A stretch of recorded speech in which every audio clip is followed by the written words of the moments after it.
Good morning, students. This is your another video lecture of Unit 3, and again, all the articles in this unit are very important. Mixing can also be there in your paper part. So, all the articles are very easy. So, please go through all the articles. So, now I am going to discuss with you the another article of Unit 3, Paper 2, and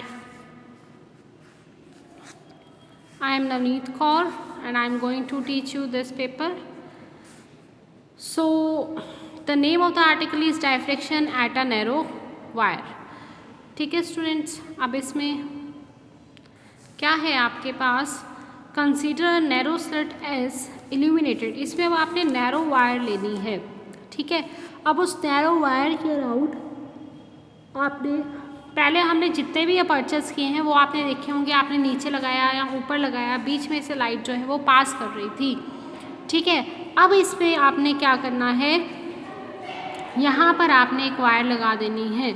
तो ये आपके पास एक AB जो है वो wire रखी गई है, जहाँ पर आपने इस डायफ्रेक्शन पैटर्न को क्या करना है, स्टडी करना है, ठीक है। वो कह रहे हैं consider narrow slit as illuminated by a monochromatic source of light of wavelength lambda and AB be a narrow wire placed with its sides parallel to the slit S.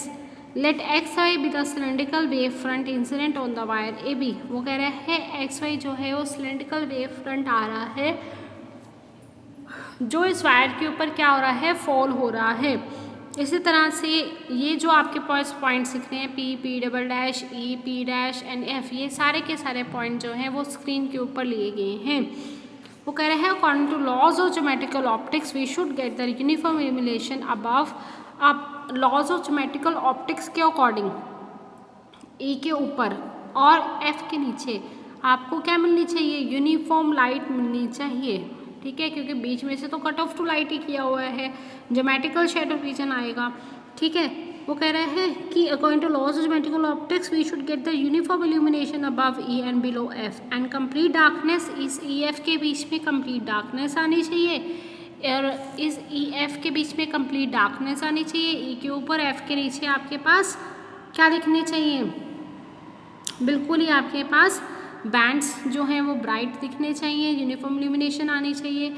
But unequally spaced bands with poor contrast parallel to the length of the slit are absorbed in the region above E.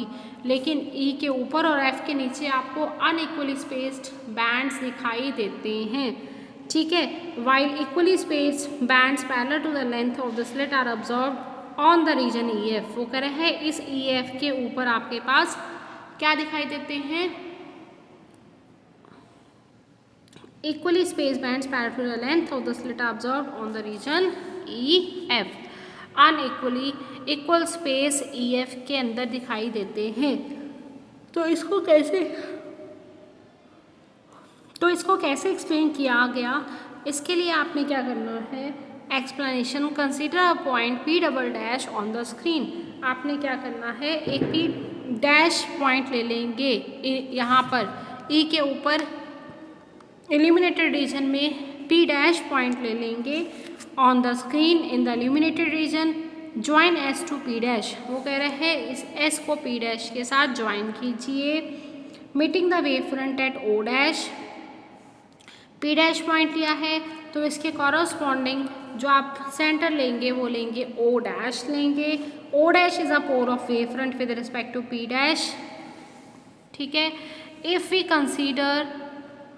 Consider क्या consider करेंगे आप, if we consider the wave front to be divided into Fresnel half period Jones.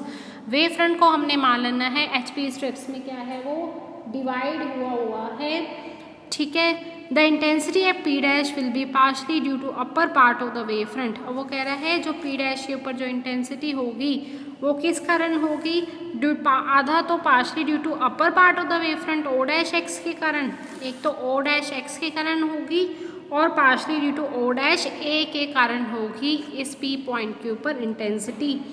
The intensity at P dash therefore due to upper half of the wave front is at all the point and effect due to the lower part of the wave front is negligible.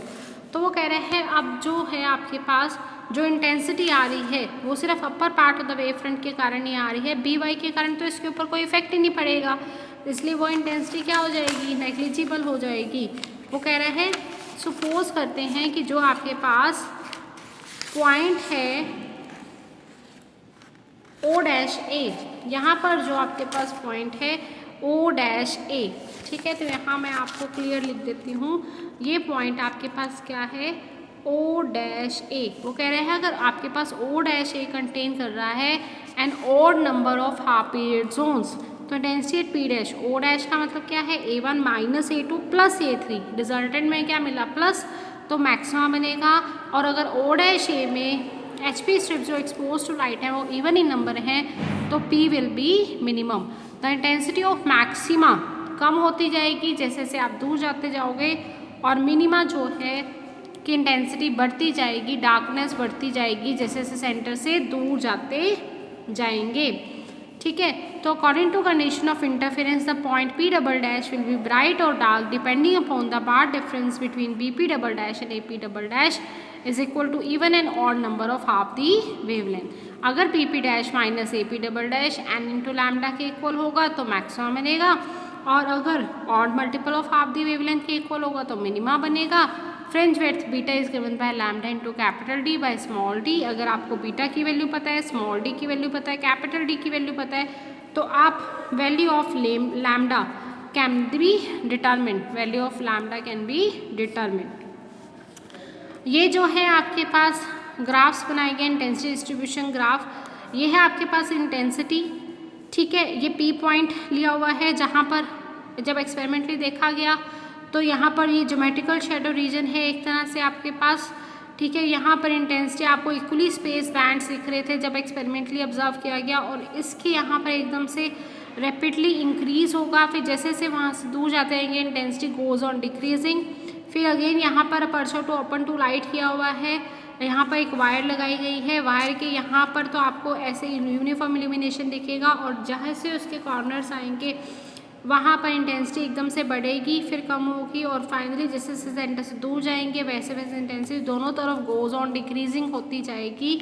तो ये था narrow wire के case में ऐसा होता है pattern, और जब एक्सपेरिमेंटली नैरो वायर हटाकर उसकी जगह थिक वायर रखी गई और सेम डायफ्रेक्शन पैटर्न को स्टडी किया गया तो ये देखा गया सिर्फ सेंटर में जहाँ पर आपके पास ज्योमेट्रिकल शेडो रीजन था EF में, वहाँ पर अब यूनिफॉर्म इल्यूमिनेशन नहीं आ रही थी, ठीक है, इक्वली स्पेस बैंड्स नहीं आ रहे थे, वहाँ पर ब्रॉड फ्लैट मैक्सिमा बन रहा था ये रहा, ठीक है। और जैसे इसके एजेस पे पहुँचेंगे बढ़ेगी, फिर इंटेंसिटी गोज ऑन डिक्रीजिंग, यहाँ भी इंटेंसिटी बढ़ेगी, फिर इंटेंसिटी गोज ऑन डिक्रीजिंग।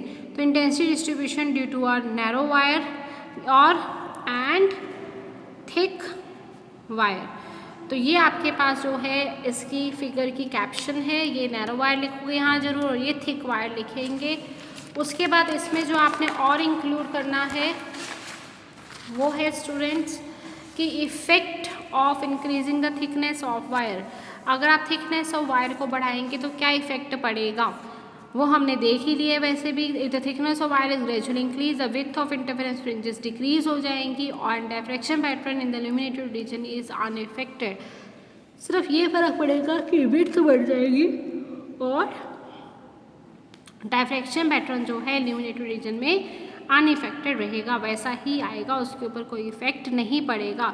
सिर्फ विड्थ जो है, चौड़ाई है जो फ्रिंजेस की, वो मोटी हो जाएंगी, ब्रॉड हो जाएंगी, जो हमने अभी इंटेंसिटी डिस्ट्रीब्यूशन ग्राफ में पढ़ा भी है कि यहाँ पर इस पे ब्रॉड फ्लैट इस तरह से आएगा, मिनिमा आएगा ऐसे, बिल्कुल ऐसे दिखाई देगा ब्रॉड सा, फिर दोनों तरफ इंटेंसिटी पहले बढ़ेगी, फिर गोज ऑन डिक्रीजिंग, फिर बढ़ेगी, फिर गोज ऑन डिक्रीजिंग। ठीक है students, so this was all about your diffraction at a narrow wire. ठीक है, अब इसके बाद जो आपके पास है न्यूमेरिकल पोर्शन, इसमें न्यूमेरिकल पोर्शन में क्या है, find the radius of first HP on a zone plate behaving like a convex lens. 2 marks में आपके पास न्यूमेरिकल आ सकता है, 6 मार्क्स में साथ में आएगा। न्यूमेरिकल बहुत सिंपल आता है, कुछ नहीं समझ आएंगे तो आपने सिंपली सबसे पहले जो जो पढ़ते जाएंगे उसको लिखते जाएंगे। पहले वो कह रहे रेडियस निकालनी है तो रेडियस लिख के क्वेश्चन मार्क लिखा जाएगा, ठीक है। वो कन्वेक्स लेंस फोकल लेंथ दी हुई है, एफ दिया हुआ है 50 सेंटीमीटर, तो एफ लिख लेंगे 50 सेंटीमीटर। ठीक है, फर्स्ट के लिए दिया हुआ है तो F1 आ जाएगा। लैम्डा कितनी दी हुई है 5000 एंगस्ट्रॉम दिया हुआ है, 5000 एंगस्ट्रॉम को कन्वर्ट करा लिया जाएगा सेंटीमीटर में। कैसे 5000 इंटू 10⁻⁻8 सेंटीमीटर, मीटर में करवाएंगे तो 10⁻⁻10, फिर एक बार 10⁻⁻2 से मल्टीप्लाई करवाएंगे।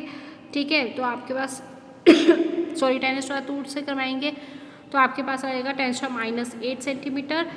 तो ये आपके पास F1 के लिए आएगा R1² लैम्डा। ठीक है स्टूडेंट्स, तो आप इसको सॉल्व कर देंगे, रेडियस आ जाएगी इतनी निकल के 0.05 सेंटीमीटर। आगे कह रहे हैं light of wavelength 5000 angstrom falls on a zone plate where the first ring has a diameter of 2 mm। Wavelength दी हुई है, वेवलेंथ लिख ली, कन्वर्ट करवा देंगे सेंटीमीटर में।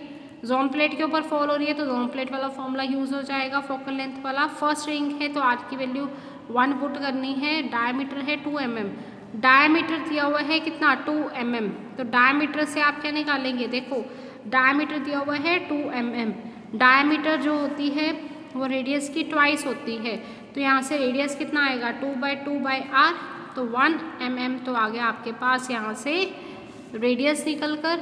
अब 1 mm को सेंटीमीटर में कन्वर्ट करवाएंगे क्योंकि वेवलेंथ जो है वो भी सेंटीमीटर में है। इस पे बस बच्चे जो है वो यूनिट्स में ही गलती करते हैं, तो इसको कन्वर्ट कराएंगे तो 1 mm 1 सेंटीमीटर जो होता है वो 10 mm का होता है, 1 सेंटीमीटर होता है 10 mm का।